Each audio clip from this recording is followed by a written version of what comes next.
3D animation की मदद से समझो। ये वो मंदिर था जिसमें फेमस टी सीरीज कंपनी के मालिक गुलशन कुमार सुबह 10 बजे पूजा करने पहुंचे थे। लेकिन दिक्कत वाली बात ये थी कि मंदिर के जस्ट साइड में ये जो धूप छाया अपार्टमेंट है, इस अपार्टमेंट के जस्ट सामने एक नाई की दुकान थी और उस दुकान पर ही अंडरवर्ल्ड डॉन दाऊद इब्राहिम द्वारा भेजे गए 3 गैंगस्टर्स मौजूद थे। खैर 15 मिनट बाद 10:15 बजे मंदिर से बाहर आकर गुलशन कुमार साइड वाले धूप छाया अपार्टमेंट के बाहर पार्क्ड अपनी गाड़ी की ओर बढ़ने लगे। वैसे ही तीनों में से एक शूटर ने गुलशन कुमार की कनपट्टी पर बंदूक रखी और बोला, बहुत कर ली पूजा, अब मरने के बाद करना। इसके बाद डॉन दाऊद इब्राहिम के शूटर्स ने वहां पर जो मौत का तांडव किया, वो 3D एनिमेशन की मदद से देखकर आपके होश उड़ जाएंगे। अगले कुछ मिनटों में इन तीनों ने 16 गोलियां गुलशन कुमार में दाग दी और पूरी दुनिया को बस एक सवाल के साथ टूटा हुआ छोड़ दिया। सवाल बस इतना सा कि आखिर गुलशन कुमार को डॉन दाऊद इब्राहिम ने क्यों मरवाया। 3D एनिमेशन की मदद से आज गुलशन कुमार की पूरी कहानी तो समझेंगे ही, लेकिन उसके अलावा मेरी सबसे बड़ी कोशिश ये रहेगी कि आपको ऐसा फील होगा कि टी सीरीज के फाउंडर गुलशन कुमार के साथ हुए सभी इंसिडेंट्स के दौरान आप वहां पर खुद मौजूद थे।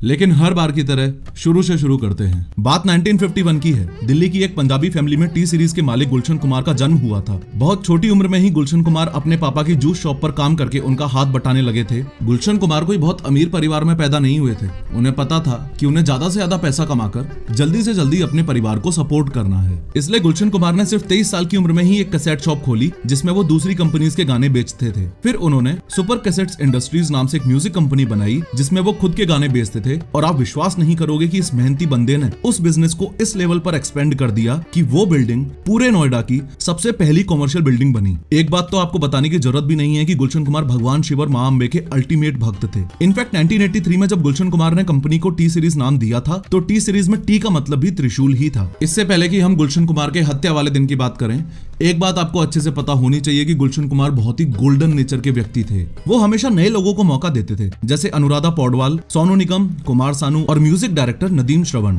ये नदीम श्रवण का जो डुओ है, इसमें ये जो नदीम सैफी है, इसको ध्यान से देख लो और दिमाग में रिकॉर्ड कर लो। रिपोर्टेडली ऐसा बोला जाता है कि इसने ही गुलशन कुमार को मरवाया था। आगे देखेंगे कैसे। गुलशन कुमार अपने कल्चर को काफी फॉलो करते थे और अलग अलग मंदिरों में डोनेशन भी किया करते थे। यहाँ तक कि उन्होंने वैष्णो देवी मंदिर में भंडारा भी स्टार्ट करवाया था, जो आज भी उन्हीं के नाम से होता है। गुलशन कुमार इतने सॉफ्ट हार्टेड थे कि पिंजरे में बंद बर्ड्स को खरीदकर उड़ा देते थे। रास्ते में कोई जानवर मर जाता था तो उसकी बॉडी को खुद दफनाते थे। ये बात इतनी आसानी से हजम नहीं होती ना कि जिस बंदे ने पूरी जिंदगी दूसरों का भला किया, गैंगस्टर्स ने मिलकर उसी को मार दिया। अगले 2 मिनट इस वीडियो के बहुत ज्यादा इंपॉर्टेंट है। बस ध्यान से एक बार समझ लो कि गुलशन कुमार की हत्या का 1990 में रिलीज हुई आशिकी मूवी से क्या कनेक्शन है। ये देखो आपकी स्क्रीन पर ये बहुत ही टैलेंटेड म्यूजिक डायरेक्टर नदीम और श्रवण है। टी सीरीज ने फिल्म आशिकी के गाने कंपोज करने का मौका दिया एक उभरती हुई जोड़ी को, जो थी ये नदीम श्रवण की। इस मूवी के गानों की 20 मिलियन कॉपीज बिकी और इस सफलता की वजह से टी सीरीज के सारे गानों में ऑलमोस्ट नदीम श्रवण का ही म्यूजिक चलता था। बहुत बढ़िया म्यूजिक डायरेक्टर बनने के बाद नदीम ने गाना गाने की भी सोची। नदीम म्यूजिक डायरेक्टर तो अच्छे थे, पर गाने के मामले में उनका हाथ थोड़ा तंग था। इनफैक्ट गुलशन कुमार ने नदीम को सलाह भी दी कि तुम गाना मत गाओ, पर वो माने नहीं।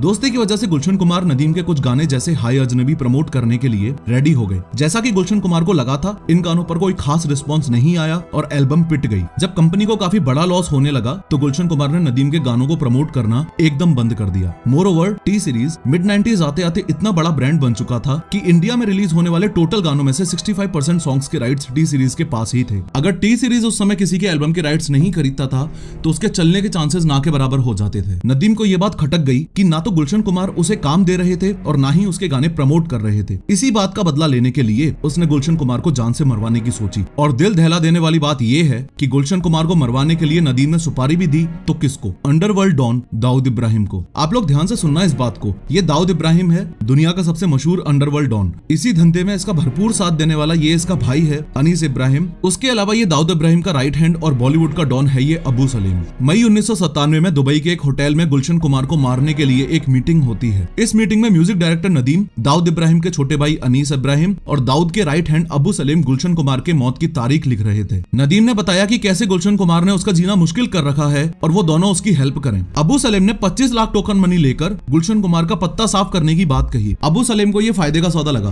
क्योंकि वो म्यूजिक इंडस्ट्री के सबसे बड़े स्टार को मारकर अंडरवर्ल्ड में और ज्यादा मशहूर होना चाहता था। अबू सलेम गुलशन कुमार की लाइफ के लास्ट चैप्टर की प्लानिंग एकदम फुल प्रूफ करना चाहता था। इसके लिए उसने गुलशन कुमार के हर दिन के हर मिनट की इंफॉर्मेशन निकलवाई। गुलशन कुमार कब खाना खाता है, कब जागता है और यहाँ तक कि कब टॉयलेट जाता है। ध्यान रहे कि ये सब मैं अपनी मर्जी से नहीं बोल रहा, ये सारी बातें एज इट इज इस बुक में लिखी हुई हैं, जिस बुक का नाम है my name is Abu Salem. ये बुक उस समय के बहुत ही famous investigative journalist S Hussain Zaidi ने लिखी थी। खैर, अबू सलेम एक साइकोपैथ की तरह गुलशन कुमार को 5 अगस्त 1997 को पहली बार कॉल करता है। शॉकिंगली उस कॉल में वो 10 खोखा यानी कि 10 करोड़ की फिरौती मांगता है। साथ ही ये भी पूछता है कि वो नदीम के गाने प्रमोट क्यों नहीं कर रहा है। जनरली ऐसे ब्लैकमेल कॉल्स को लोग पुलिस को रिपोर्ट करते हैं, लेकिन बहुत अजीब बात है कि ये बात गुलशन कुमार के भाई किशन कुमार ने उन्हें बहुत समझाई कि भाई पुलिस को बता दे। फिर भी गुलशन कुमार ने ये 10 करोड़ की फिरौती वाली बात पुलिस को नहीं बताई। 9 अगस्त को फिर से अबू सलेम का कॉल आया और फिर से फिरौती मांगने पर गुलशन कुमार ने कहा, तुम्हें पैसे देने से अच्छा है कि मैं वैष्णो देवी में भंडारा करवा दूंगा। क्योंकि गुलशन कुमार इतने बड़े अंडरवर्ल्ड डॉन से डर नहीं रहे थे, इसलिए अबू सलेम का ईगो हर्ट हो गया और ये बहुत बड़ी दिक्कत वाली बात बनी। गुलशन कुमार के पूरे शेड्यूल को सही से एनालाइज करने के बाद अबू सलेम ने वो मौका ढूंढ ही लिया जब वो अपने काम को अंजाम दे सकता था। और उस मौके के बारे में हम बात करें उससे पहले कुछ इंपोर्टेंट लोकेशंस को भी अच्छे से समझ लो। ये है गुलशन कुमार का घर, जो कि मुंबई के लोखंडवाला कॉम्प्लेक्स में है। यहाँ से 4 किलोमीटर दूर अंधेरी वेस्ट के जीत नगर में है ये जीतेश्वर महादेव मंदिर, जहाँ गुलशन कुमार रोज पूजा करने जाते थे। और मंदिर से लगभग 5 किलोमीटर दूर है ये कूपर हॉस्पिटल, जहाँ गोलियां लगने के बाद गुलशन कुमार को ले जाया गया। अब आपने लोकेशंस को सही से समझ लिया है तो इस केस को समझने में और भी मजा आएगा। जिस मौके की हम बात कर रहे थे वो मौका था गुलशन कुमार का काम पर जाने से पहले अंधेरी के इस जीतेश्वर महादेव मंदिर में पूजा करने जाना। मंदिर की लोकेशन और माहौल अबू सलेम के शूटर्स को हत्या करने के बाद भाग जाने के लिए इजी लग रहा था। आप लोगों के सामने डेट्स को लेकर क्लैरिटी भी मैं अभी से ही रखना चाहता हूँ। गुलशन कुमार के पास पहली धमकी का कॉल 5 अगस्त 1997 को आया था, दूसरी धमकी का कॉल 9 अगस्त 1997 को आया था और फाइनल अटैक आज के दिन यानी 12 अगस्त 1997 को हुआ था। खैर, फाइनली आज 12 अगस्त 1997 को दिन है मंगलवार का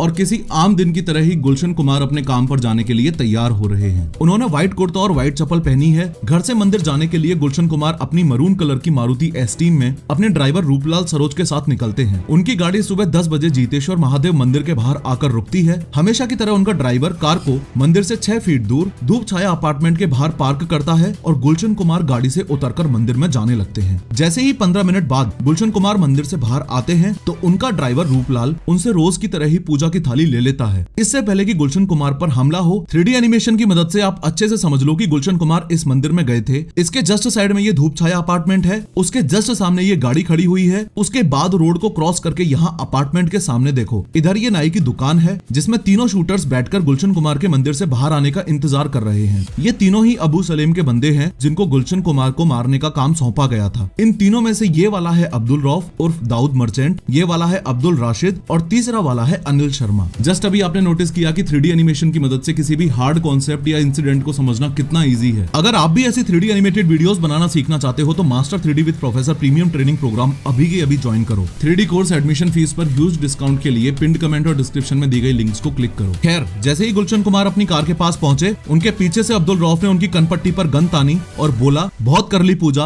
अब मरने के बाद करना। जितनी देर में गुलशन कुमार कुछ समझ पाते, एक गोली चली और उनके सिर को छूती हुई निकल गई। घबराहट में गुलशन कुमार पास ही के एक पब्लिक टॉयलेट में छुपने के लिए भागते हैं, पर उनका पैर वहीं स्लिप हो जाता है। पैर स्लिप होते ही अब्दुल रऊफ उन पर 3 गोलियां और चला देता है जो उनकी पीठ में लगती हैं। 3 गोलियां लगने के बाद और बुरी तरह घायल होने के बाद भी गुलशन कुमार अपने आप को घसीटते हुए आगे बढ़ने लगते हैं, लेकिन अब्दुल रऊफ भी उनके पीछे पीछे अपने शिकार को फॉलो करते हुए चल रहा है। गुलशन कुमार दीवार का सपोर्ट लेकर उठने का ट्राई करते हैं पर वहीं गिर जाते हैं। ड्राइवर रूपलाल गुलशन कुमार की मदद करने के लिए आगे आता है और कलश उठाकर अब्दुल रऊफ पर फेंकता है। अब्दुल रऊफ रूपलाल के दोनों पैरों में गोली मार देता है। सबसे चौंकाने वाली बात यह है, 3 गोलियां लगने के बाद भी गुलशन कुमार पास के घरों में हाथ जोड़कर मदद मांगते हैं, पर लोग उन्हें देखकर अपने गेट्स बंद कर देते हैं। एक मूवी की सीन की तरह, जहां गुलशन कुमार पर अब्दुल रऊफ, अब्दुल राशिद और अनिल शर्मा ने 12 गोलियां और चलाई, वहां ऊपर देवी माँ की फोटो लगी हुई थी। जिस मंदिर को गुलशन कुमार ने खुद रिनोवेट करवाया था, आज उसी के पास उनका अंत इस भयंकर तरह से हो रहा था। ये बात सुनकर आपके होश उड़ जाएंगे कि जब तक ये मर्डर सीन चल रहा था, तब तक अबू सलेम फोन पर गुलशन कुमार की चीखें सुन रहा था। At the end Abdul Rauf ने पास ही खड़ी टैक्सी में से ड्राइवर को बालों से खींचते हुए निकाला। वो लोग खुद उस टैक्सी में बैठे और तीनों शूटर्स वहां से वर्सोवा लिंक रोड की तरफ भाग गए। इतने सब हत्याकांड के बाद दो लोग मदद करने के लिए सामने आए। मंदिर का पुजारी रामचंद्र लवांगरे और राजेश जौहरी। गुलशन कुमार और ड्राइवर को उन्हीं की कार में लिटाकर कूपर हॉस्पिटल ले जाया गया। डॉक्टर्स ने बहुत कोशिश की पर गोलियां बॉडी के इंपोर्टेंट पार्ट्स पर लगी थी और लाख कोशिशों के बाद भी गुलशन कुमार को बचाया नहीं जा सका। अगले दिन ही गुलशन कुमार की बॉडी को लास्ट राइट्स के लिए दिल्ली ले जाया गया। गुलशन कुमार की मौत से पूरा बॉलीवुड ही नहीं बल्कि पूरा देश ही शॉक में था।